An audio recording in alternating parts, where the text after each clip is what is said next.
मेरा क्या कसूर। 216 217। आदर्श और रोहन के 29 से 40 गुंडों में लड़ाई होने के बाद आदर्श के सारे ही गार्ड रोहन के गुंडों को हराकर आगे बढ़ जाते हैं। रोहन के कमरे से होते हुए जा नीचे तहखाने जैसा जो रूम बना था वो बाहर से बस ऐसे ही नॉर्मल था, मगर घर के नीचे वो किसी तलघर की तरह बना था जो नीचे काफी बड़ा और आलीशान था, बिल्कुल बाहर बने घर की तरह ही। जब आदर्श और अंदर की तरफ जाता है तो उसे सामने ही एक काफी बड़ा सा होल दिखाई देता है जो बिल्कुल ऊपर बने होल की तरह ही था।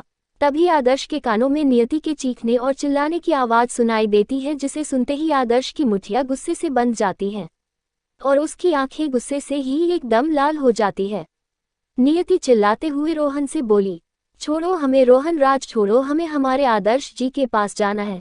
छोड़ो, हमें नहीं करनी तुमसे कोई शादी, छोड़ो, जाने दो हमें। बोलते हुए वो लगातार खुद को छुड़ाने की कोशिश कर रही होती हैं और नियति की ऐसे चिल्लाने की आवाज सुनते ही आदर्श का तो खून ही खोल जाता है और वो जैसे ही आगे बढ़ता है बेसिस रोहन के सारे आदमी जो करीब 60-70 थे वो सारे के सारे ही सामने आकर खड़े हो जाते हैं, जिन्हें देख आदर्श काफी ज्यादा गुस्से में ही आगे बढ़ते हुए बोला, हट जाओ मेरे सामने से, वरना बाद में पछताने का भी कोई मौका नहीं मिलेगा।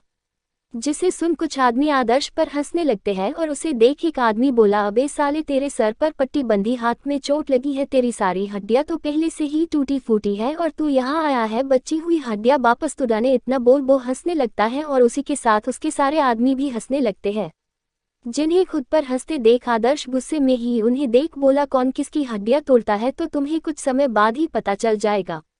इतना बोल आदर्श आगे बढ़ जाता है और उसी के साथ आदर्श के सारे गार्ड भी उन आदमियों से भीड़ जाते हैं और ईशान वो भी उन आदमियों से लड़ने लगता है। और राम वो तो इन लड़ाई को देखते ही अपने हाथ की दोनों स्लिप की आस्तीन ऊपर कर अपने सामने खड़े गुंडों को देख बोला, अरे ओ अपनी अम्मा के लाल, अगर लड़ना ही है तो आओ और हमरा से लड़ो। एक को ओ की अम्मा ना याद दिलाई तो हमार नाम भी राम प्रसाद शर्मा नहीं। इतना बोलते ही राम पास रखा एक डंडा उठाता है और अपने सामने आने वाले हर एक इंसान पर टूट पड़ता है और उन्हें ऐसे कूटने लगता है ऐसे कोई धान कूटता हो। और आदर्श और रोहन दोनों के ही गार्ड भी एक दूसरे से भीड़ जाते हैं और उन सभी में घमासान लड़ाई होने लगती है। रोहन के गार्ड गिनती में ज्यादा होते हैं, जिस कारण वो आदर्श के गार्ड पर भारी पड़ने लगते हैं और आदर्श उसे पहले से ही काफी सारी चोटें लगी थी, जिस कारण उसका शरीर कमजोर पड़ते जा रहा था, मगर फिर भी वो जो भी उसके सामने आता उसे अपनी पूरी की पूरी ताकत लगा हाथ पैर सर सब फोड़ते जाता है। और उस लड़ाई का फायदा उठा रोहन जबरदस्ती नियति से शादी करने की कोशिश कर रहा था और नियति वो लगातार बस खुद को छुड़ाने की ही कोशिश करते जा रही थी, मगर रोहन वो नियति को छोड़ने के लिए तैयार ही नहीं था। दूसरी तरफ वीर भी अपने कुछ गार्ड के साथ यहाँ पर पहुंच चुका था और उसी के साथ ही वहां पर 3 से 4 और जीप आकर रुकती है, जिसके अंदर से आर्मी ड्रेस पहने कुछ ऑफिसर निकलते हैं, जिनके हाथ में बड़ी बड़ी बंदूकें होती हैं और वो जीप रुकते ही सीधे उस घर के अंदर पहुंच हर जगह देखने लगते हैं और वो सारे अपने ही अंदाज में हर जगह पर झाना बिनी करने लगते हैं।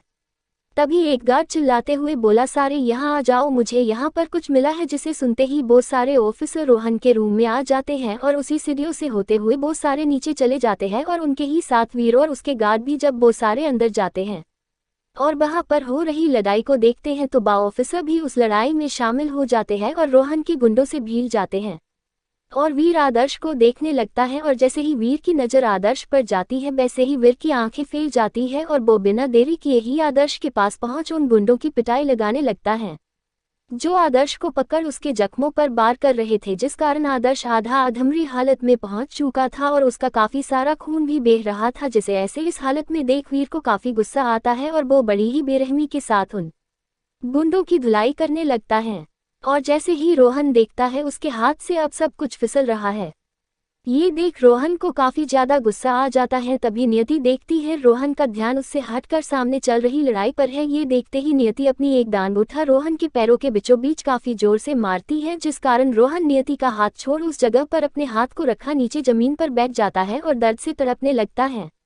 जिसे तड़पते देख नियति जल्दी से रोहन के पास से हट आदर्श की तरफ जाने लगती है, जो उससे थोड़ी दूरी पर काफी बुरी हालत में पड़ा होता है। जिसे देखते ही नियति की आंखों से मोटे मोटे आंसू बहने लगते हैं और वो रोते हुए ही भागकर आदर्श के पास आ जाती है, मगर आते हुए ही पैर में बेड़िया होने के कारण नियति जोर से नीचे जमीन पर गिर जाती है। मगर गिरने पर भी उसे कोई फर्क नहीं पड़ता। वो वैसे ही रेंगते हुए किसी तरह आदर्श के पास पहुंचती है और उसका सर अपनी गोद में रख रोते हुए बोली, आदर्श जी आदर्श जी ये आपको क्या हो गया? आदर्श जी इतनी सारी चोटें लगी है आपको? आदर्श जी ये सब क्या हो गया? आदर्श जी आप ठीक तो हो ना? आदर्श जी बोलते हुए ही नियति काफी जोरों से रो रही होती है। जिसे अपने लिए ऐसे रोते देख आदर्श किसी तरह अपनी सारी हिम्मत जमाकर नियति की गोद से अपना सर हटा उठकर बैठता है और नियति का चेहरा अपने दोनों हाथों में भर उसे देखते हुए बोला, मैं ठीक हूँ नियति, मैं ठीक हूँ, मुझे कुछ नहीं हो सकता जब तक तुम मेरे साथ मेरे पास हो। मुझे कुछ हो ही नहीं सकता है।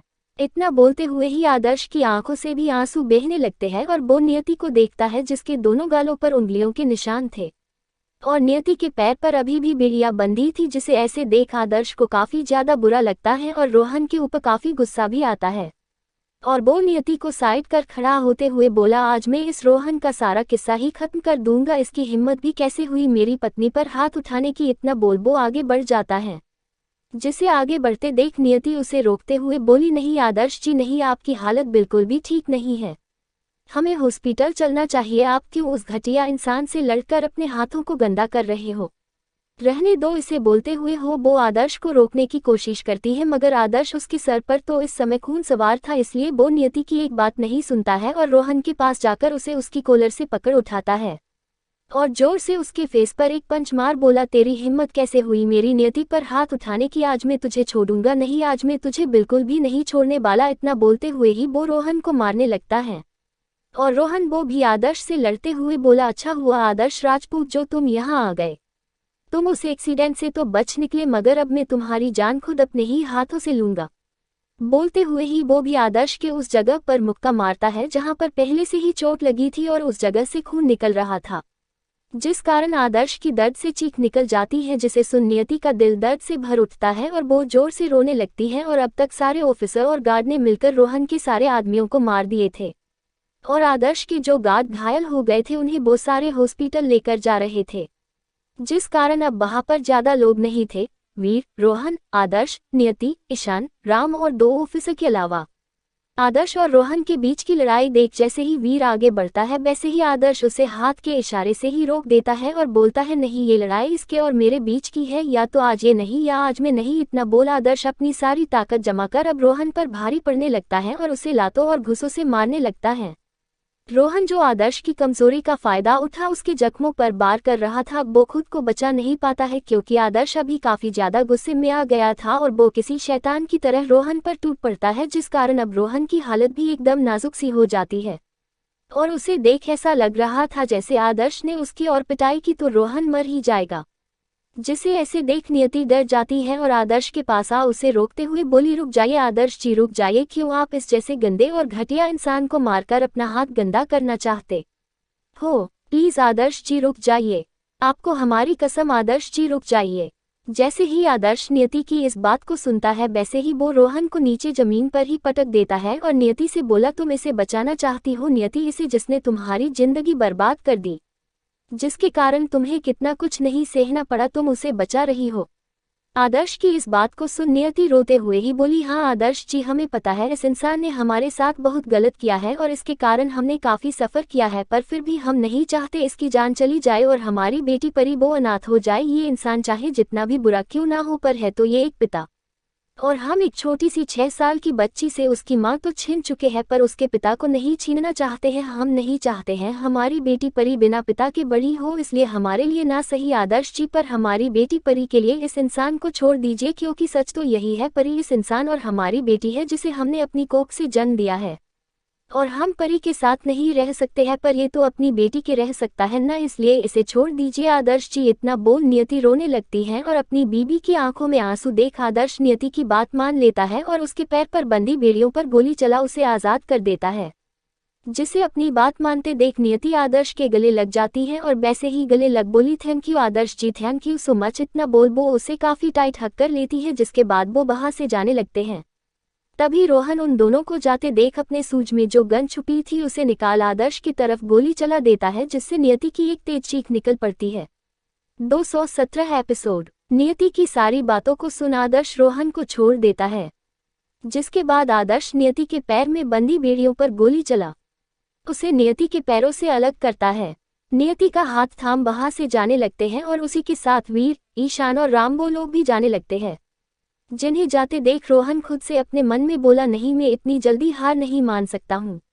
अगर नियति मेरी नहीं हो सकती तो मैं उसे तुम्हारी भी नहीं होने दूंगा। इतना बोल रोहन अपने जूते में जो गन छुपाए रखा होता है उसे निकाल आदर्श के ऊपर पॉइंट कर देता है, जिसे नियति सामने लगे शीशे में देख लेती है। और जैसे ही रोहन ट्रिगर दबाता है वैसे ही नियति जोर से चिल्लाती है, आदर्श जी, और इतना बोल उसे दूर धकेल देती है और रोहन की चलाई गई सारी गोली आकर नियति को लग जाती है।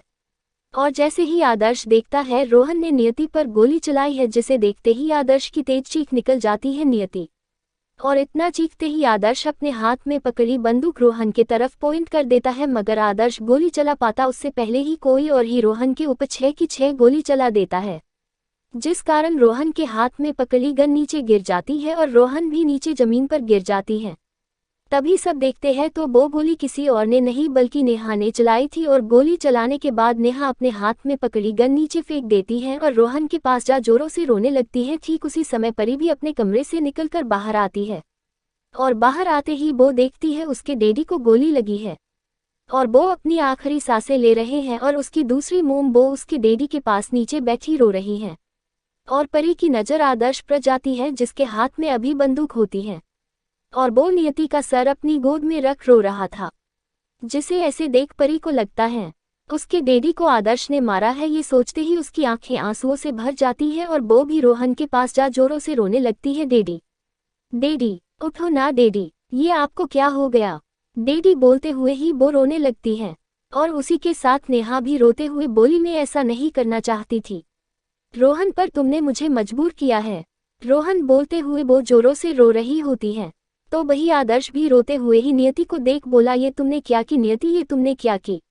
रोहन मुझे मारना चाहता था तो मुझे मर जाने देती, तुम क्यों बीच में आई नियति, क्यों? बोलते हुए वो जोर से रो रहा होता है, जिसे ऐसे रोते देख नियति अपनी बंद हो चली आंखों को जबरदस्ती खोलने की कोशिश करते हुए बोली, हाँ माँ, हम कैसे आप को कुछ भी होने दे ते आदर्श जी, हम आप से प्यार करते हैं। ओ आप को कुछ भी हाँ हो जाता तो हम कभी भी खुद को माफ नहीं कर पाते। अगर हमें कुछ हो गया तो आप हमारे बच्चों का ध्यान न रखोगे आदर्श जी। इतना बोलते हुए ही नियति अपनी आंखें बंद कर लेती है, जिसे देख आदर्श जोर से चीखा नियति, तो वही रोहन को कुछ न बोलते देख परी भी जोर से चीखी, डैडी, और उसी के साथ नेहा वो भी रोते हुए ही बोली, ये रोहन उठो ना, रोहन उठो,